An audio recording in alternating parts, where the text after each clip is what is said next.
കഴിഞ്ഞ തെരഞ്ഞെടുപ്പിനെ അപേക്ഷിച്ച് ചാലക്കുടി മണ്ഡലത്തിൽ ഇത്തവണ താരതമ്യേന കുറഞ്ഞ പോളിംഗ് ആണ് രേഖപ്പെടുത്തിയത്. 2019 80% പോളിംഗ് രേഖപ്പെടുത്തിയ മണ്ഡലത്തിൽ ഇത്തവണ 72% പേർ മാത്രമാണ് വോട്ട് രേഖപ്പെടുത്തിയത്.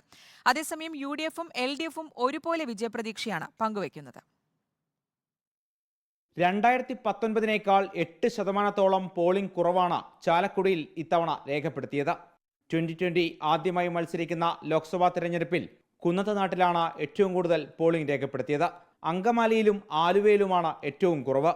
UDF സ്ഥാനാർത്ഥി ബെന്നി ബെഹനാൻ അങ്കമാലിയിൽ കുടുംബസമേതമെത്തി വോട്ട് രേഖപ്പെടുത്തി.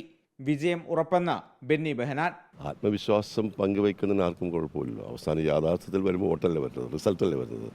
റിസൾട്ട് വരുമ്പോൾ ആരുടെ ആത്മവിശ്വാസമാണ് ശരിയെന്നുള്ളത് അപ്പോൾ തീരുമാനിക്കും. കുന്നത്താടിന് ഒന്നും സംഭവിക്കാൻ പോലുള്ള UDF കഴിഞ്ഞ കാലഘട്ടങ്ങളിൽ ലഭിച്ചതിനേക്കാൾ കൂടുതൽ ഭൂരിപക്ഷത്തോടുകൂടി. തൃശൂർ മണ്ഡലത്തിൽ ഉൾപ്പെട്ട കേരളവർമ്മ കോളേജിലാണ് LDF സ്ഥാനാർത്ഥി C രവീന്ദ്രനാഥ് വോട്ട് രേഖപ്പെടുത്തിയത്. ചാലക്കുടി തിരിച്ചുപിടിക്കുമെന്ന് C രവീന്ദ്രനാഥ്. നവചാലക്കുടി എന്നുള്ളൊരു ആശയം പുതിയതായിട്ട് LDF വെച്ചതാണ്.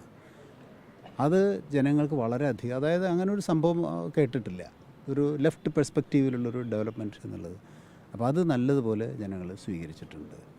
ഈ ഒരു നവീന ചാലക്കുടി എന്നുള്ളത് കെട്ടുകാഴ്ച മാത്രമല്ല, അടിസ്ഥാന പ്രശ്നങ്ങൾ പരിഹരിച്ചുകൊണ്ട് സാധാരണക്കാരൻ്റെ ജീവൽ പ്രശ്നങ്ങൾക്ക് പരിഹാരം കാണുന്ന ഒരു ഡെവലപ്മെൻറ്റ് എന്ന രീതിയിലാണ് നമ്മളതിനെ കണ്ടിട്ടുള്ളത്.